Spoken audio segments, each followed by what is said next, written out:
Good morning from the road less traveled.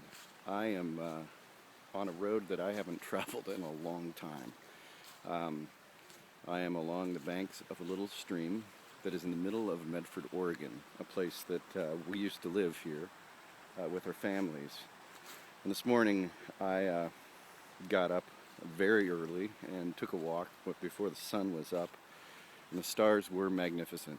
And I couldn't help but want to walk with God this morning. And it led me along this little stream called Bear Creek in Medford. And as I found myself here, I actually, and you'll see every once in a while, there are actually salmon spawning in this stream. And they are actually everywhere, which blows me away if you're from Medford and you know Bear Creek. I didn't know anything could live in it, not to mention give life in it. But I certainly wouldn't fish out of it and eat the fish that swim in this stream.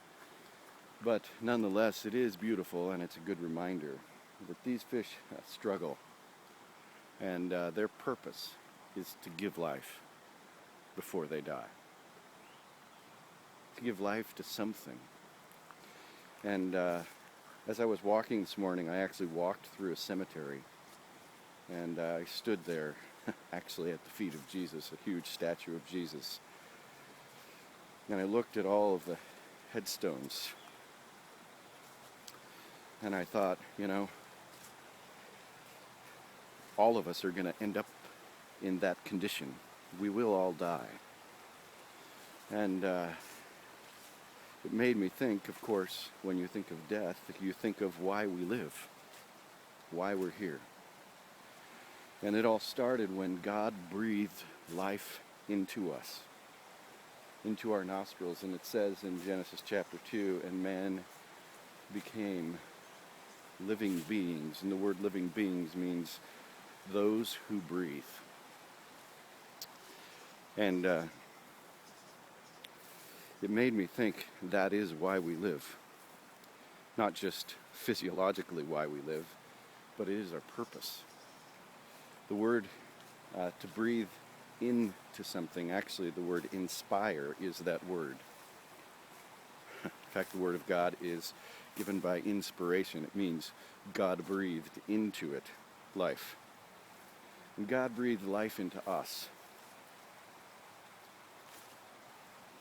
And that is the purpose we live, to breathe life into others, to breathe life into everything God gives us to do. In fact, in the book of Ecclesiastes it says, whatever your hand finds to do, do it with all your might. Breathe life into it. Breathe life into someone. If you're a parent, your number one job is to inspire your kids, to inspire them to do good for others, to do good in all that they do. In business college, business admin school, we were told that the number one goal of a corporation is to increase the profitability of the shareholder for the good of the shareholder, which is one of its missions. But I don't believe that's business's greatest mission. I believe that business exists for society and for the good of society, and society should support businesses that function in that way for the good of society. And that's where we've gone wrong. That's where greed takes over, and that's what the Occupy movement, without knowing why they're fighting it, just knows that big business has lost its way. And I'd encourage you, if you're a business owner, inspire, breathe life into your business for good.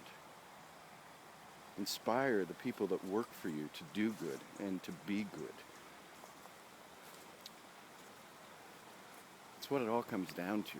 It's funny to me that in the beginning, God inspired. He breathed life into us, and He calls us to breathe life into everything we do. So from the road less traveled, I want to encourage you today. A, inspire someone. Who can you inspire? And what can you inspire? What can you breathe life into for good, for the good of others? That's why we're here. You know, Jesus said, I believe that was his mission. He wanted us to simply love one another. He said, you know, the golden rule is do unto others as you would have them do unto you. Do good. The fruit of the breath is love, joy, peace, patience, kindness, goodness, gentleness, faithfulness, and self-control. Against these things, there's no law. We're called to live by the breath. And I believe if you live by the breath, those are the things that will come out of your life. But if you live by the letter of the law, if you live by the book, which is, I believe, where the church has gone wrong, the Bible exists for us to do good, to live our lives, but we've got our faces so much in the book that what comes out of it is legalism and judgment. God calls us to inspire and to be an inspiration from the road less traveled. Get out there, even if out there isn't very far out there. Have a great day.